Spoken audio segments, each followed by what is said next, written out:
Welcome to Shadab law classes. आज जो मैं आप लोगों के साथ सिविल प्रोसीजर कोड का एक टॉपिक डिस्कस करने आया हूं जिसका नाम है एडजॉर्नमेंट्स। एडजॉर्नमेंट्स जो गिवन है हमारा ऑर्डर नंबर 17 में गिवन है। ठीक है, एडजॉर्नमेंट्स ऑर्डर नंबर 17 में, और इसमें केवल और केवल 3 ही रूल्स हैं। मगर ये किसी भी सूट के लिए बहुत इंपॉर्टेंट चीज होती है कि एडजॉर्नमेंट्स, कोर्ट एडजॉर्नमेंट्स देता है। ठीक है, अब आपने एक चीज सुनी होगी, तारीख पे तारीख, तारीख पे तारीख, है ना। तो इसी चीज को सिविल के अंदर कहते हैं एडजॉर्नमेंट्स। जब कोर्ट डेट्स लगाता है, एडजॉर्न करता है प्रोसीडिंग्स को, कि नेक्स्ट डेट लगा रहा है। अब पार्टी कह रही है कि मुझे एविडेंसेस प्रोड्यूस करने हैं या विटनेसेस प्रोड्यूस करने हैं, या भाई इस वाला डेट पे मैं नहीं आ सकता या उस डेट पे नहीं आ सकता, तो उसका जो या तो प्लीडर है या कोर्ट खुद एडजॉर्न कर दे प्रोसीडिंग को, नेक्स्ट डेट लगा दे, हियरिंग की नेक्स्ट डेट लगा दे। वैसे क्या होता है, डे टू डे प्रोसीडिंग चलनी चाहिए, डे टू डे प्रोसीडिंग चलनी चाहिए। मगर अगर किसी रीजन की वजह से कोर्ट को ऐसा लगता है तो एडजॉर्न कर सकता है। एडजॉर्न का मतलब क्या हुआ, नेक्स्ट डेट लगा सकता है, एडजॉर्न कर सकता है। ठीक है, देखिए हमारा आर्टिकल 21 क्या कहता है। आर्टिकल 21 देखिए, एक बैलेंसिंग ऑफ इंटरेस्ट बना के चलना पड़ता है दोनों पार्टीज का, क्योंकि एक पार्टी कह रही है मेरा आर्टिकल 21 है, आर्टिकल 21 कह रहा है right to life and personal liberty, मगर उसमें एक चीज आती है राइट टू स्पीडी ट्रायल, है ना, स्पीडी ट्रायल। और दूसरी तरफ है इंटरेस्ट ऑफ जस्टिस दूसरी पार्टी का। दूसरी पार्टी का कैसे इंटरेस्ट ऑफ जस्टिस है कि अगर आप एडजॉर्नमेंट उसे नेक्स्ट डेट, या फिर अगर वो नेक्स्ट तारीख मांग रहा है, नेक्स्ट हियरिंग की डेट मांग रहा है, किसी भी सफिशिएंट रीजन की वजह से अगर आप नहीं देंगे तो जस्टिस नहीं होगी, इंटरेस्ट ऑफ जस्टिस नहीं होगी। दूसरी पार्टी को भी अपने हक है पूरे एविडेंसेस रखने का। कोर्ट को अगर सफिशिएंट कॉज लगता है तो कोर्ट एडजॉर्न कर देता है प्रोसीडिंग्स को। ठीक है, एडजॉर्न कर देता है प्रोसीडिंग्स को। और याद रखिएगा, जब कभी भी कोर्ट एडजॉर्नमेंट का ऑर्डर पास करता है, क्या एडजॉर्नमेंट का ऑर्डर पास करेगा कोर्ट के, कह रहा है कि हाँ भाई मैं नेक्स्ट डेट लगा रहा हूं, एडजॉर्न करना हूं प्रोसीडिंग्स को नेक्स्ट डेट के लिए, तो एडजॉर्नमेंट ऑर्डर हमेशा एक स्पीकिंग ऑर्डर होगा। कौन सा ऑर्डर होगा, स्पीकिंग ऑर्डर होगा। ठीक है, बोल के बताना पड़ेगा कि हाँ भाई मैं एडजॉर्न कर रहा हूं प्रोसीडिंग्स को। ठीक है, और याद रखिएगा एक चीज और, adjournments are given effective and just decision of the case by the court. कि इफेक्टिव और जस्ट डिसीजन हो जाए, कि इसका मतलब यह है कि अगर पार्टी एडजॉर्न करा भी रही है प्रोसीडिंग्स को, नेक्स्ट हियरिंग की डेट ले भी रही है, नेक्स्ट डेट्स मांग रही है कि एविडेंसेस प्रोड्यूस करने के लिए, तो सारे एविडेंसेस को, सारे विटनेस को देखने के बाद ही कोर्ट डिसीजन दे। तो इसीलिए भी एडजॉर्नमेंट एक जरूरी होता है। ठीक है, और एक चीज और, एडजॉर्नमेंट पे कभी भी इस एडजॉर्नमेंट के ऑर्डर के ऊपर आप अपील नहीं डाल सकते। इस ऑर्डर के ऊपर हमेशा रिवीजन डलेगा, हमेशा क्या डलेगा, revision डलेगा।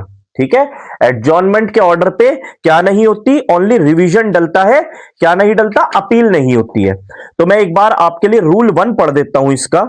The court may grant time and adjourn hearing. The court may if sufficient cause is shown, मैंने आपसे कहा अगर सफिशिएंट कॉज, पार्टी अपना सफिशिएंट कॉज शो कर देती है, ठीक है, at any stage of the suit, grant any time of the parties to any of them may time to time adjourn the hearing of the suit for the reason to be recorded। ठीक है, और यहां पे reason record करके आप adjourn करा सकते हैं प्रोसीडिंग्स को अपनी, कि हाँ भाई आपकी सूट जो चल रहा है उसे नेक्स्ट डेट मिल जाए। दोनों में से कोई भी पार्टीज एट एनी स्टेज लिखा है, किसी भी स्टेज पे एडजॉर्नमेंट अलाउ होता है। ठीक है, मगर यहां पे जब आप प्रोवाइजो देखेंगे, no such adjournment shall be given not more than कितना, 3 times to the party to the hearing, not more than 3 times. अब आप सोचिए एक पूरे सूट के अंदर, ये सिविल सूट के अंदर क्या 3 ही बार एडजॉर्न होगा? बिल्कुल भी ऐसा नहीं होता।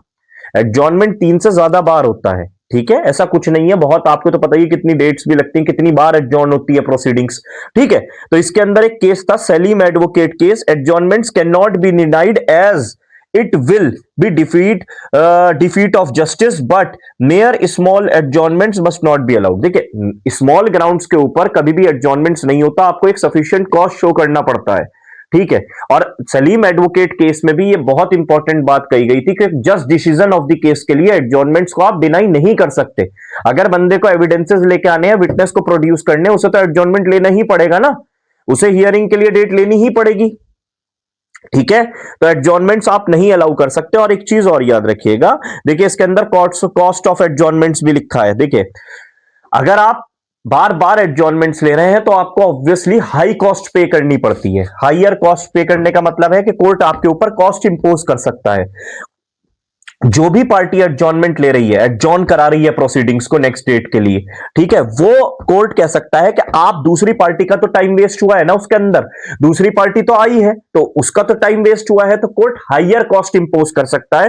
देखिए, cost of adjournment in every such case the court may fix a day for the further hearing of the suit and shall make an order as to cost occasioned by the adjournment और such higher cost as deemed fit। Court basically ये realistic cost लगाता है। Realistic cost का मतलब थोड़ी सी higher cost लगाता है court. Court ऐसा नहीं करेगा कि कोर्ट ने बेसिक कॉस्ट लगा दी, है ना, बेसिक कॉस्ट तो इसमें लगाएगा नहीं, आप बार बार एडजॉर्नमेंट करा रहे हैं, ठीक है। और इसके अंदर provided that where the hearing of the suit, अब ये इसके प्रोवाइजो दे रखे हैं जहां कोर्ट थोड़ा सा एक नरमी रहेगा कोर्ट के दिल में कि हाँ भाई इतनी हायर कॉस्ट ना लगाऊं मैं, कि जैसे कोई इलनेस है या कोई आपके या मान के चलिए the pleader is engage with another court shall not be the ground. देखिए, अब अगर प्लीडर आपका किसी और कोर्ट में बिजी है तो ये तो कोई ग्राउंड नहीं हुआ एडजॉर्नमेंट का, यहां पे साफ लिखा है, ठीक है। अगर आप इल है, इलनेस है, या फिर आपके लॉयर की कोई डेथ हो गई है, या फिर वो इल है, ठीक है, वो बीमार है, तो ये भी एक सफिशिएंट ग्राउंड में कंसिडरेशन लिया जा सकता है। The witness are present, the party pleader record the statement of such witnesses, the hearing of the suit has commence shall continue. देखिए, कोई भी चीज कैजुअली नहीं होनी चाहिए।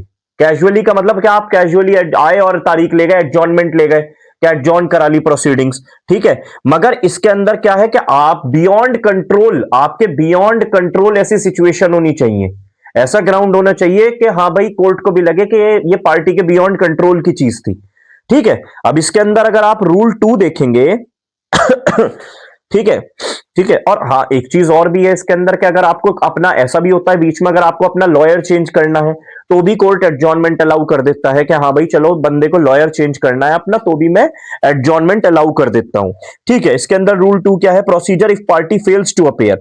अब मान के चलिए पार्टी, जो डेट फिक्स करी गई थी एडजॉर्नमेंट की, मान के चलिए 1 तारीख को आपने एडजॉर्नमेंट लिया, 1/1/2026 को कोर्ट ने रखी, मान के चलिए 26 या 27/1/2026, है ना, ऐसी तारीख रखी कोर्ट ने।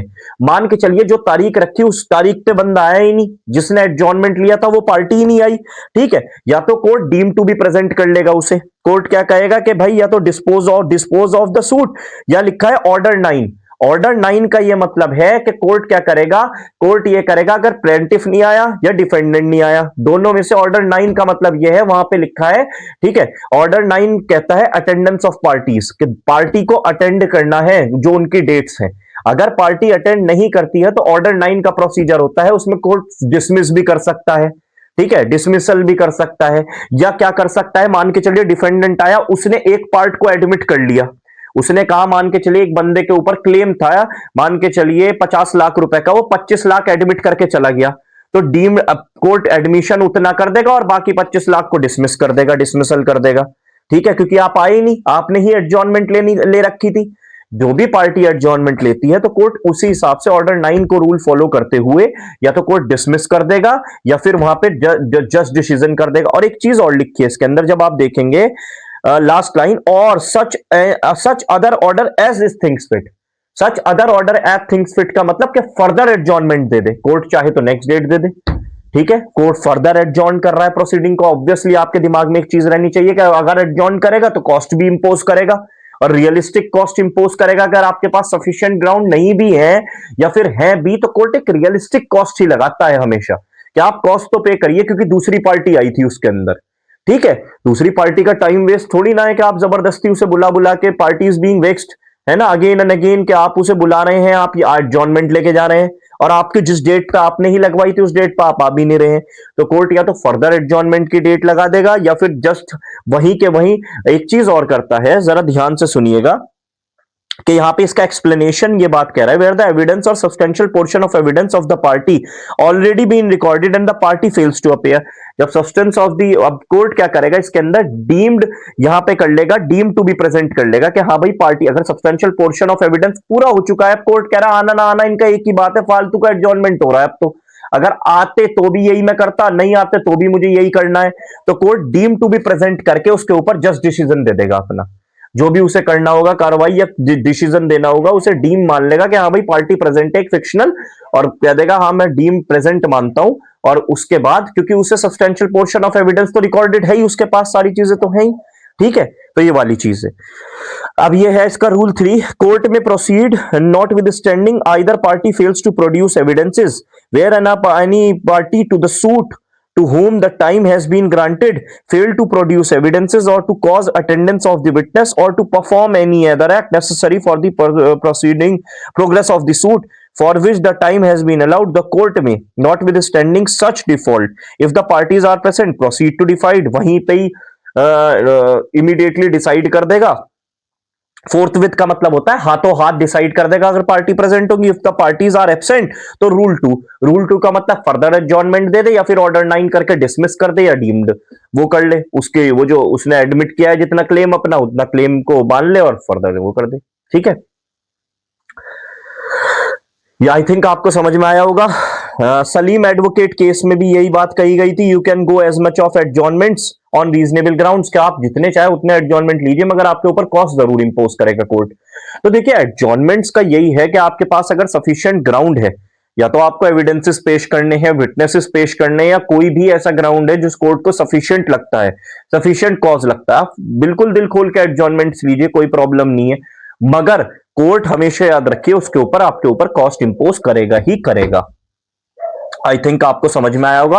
और एडजॉर्नमेंट के ऑर्डर पे जैसे मैंने आपको बताया अपील अलाउड नहीं होती, no appeal only revision allowed होता है। ठीक है, और ये बैलेंसिंग ऑफ इंटरेस्ट है एक तरीके से, एक पार्टी स्पीडी ट्रायल चाह रही है कि एडजॉर्नमेंट्स ना हो, दूसरी पार्टी चाह रही है नेचुरल जस्टिस के इंटरेस्ट ऑफ जस्टिस के अंदर के इंटरेस्ट ऑफ जस्टिस ये कह रहा है कि मुझे अपने एविडेंसेस देने के लिए मौका दिया जाए, विटनेसेस पेश करने का एक टाइम दिया जाए, तो एडजॉर्नमेंट अलाउ करा जाए। तो वही सलीम एडवोकेट ने भी कहा था, जो केस था उसके अंदर यही बात कही गई थी कि एडजॉर्नमेंट्स को अलाउ करना चाहिए क्योंकि उससे just decision of the case आ सकता है, सारे एविडेंसेस विटनेसेस सब देखने के बाद ही कोर्ट एक जस्ट डिसीजन देता है। तो फॉर ये फालतू के एडजॉर्नमेंट्स अगर कोर्ट का आप ले भी रहे हो तो कोर्ट अलाउ भी कर रहा है तो कोर्ट आपके ऊपर कॉस्ट इंपोज कर देगा। आई थिंक आपको ये बहुत ही ज्यादा अच्छे से समझ में आया होगा ऑर्डर 17 एडजॉर्नमेंट्स। ठीक है, इसमें I think all the things are being covered. So that's it, मिलते हैं हम अपनी नेक्स्ट वीडियो में नए ऑर्डर्स के साथ, नए सब्जेक्ट्स के साथ। तब तक के लिए ऑल द बेस्ट।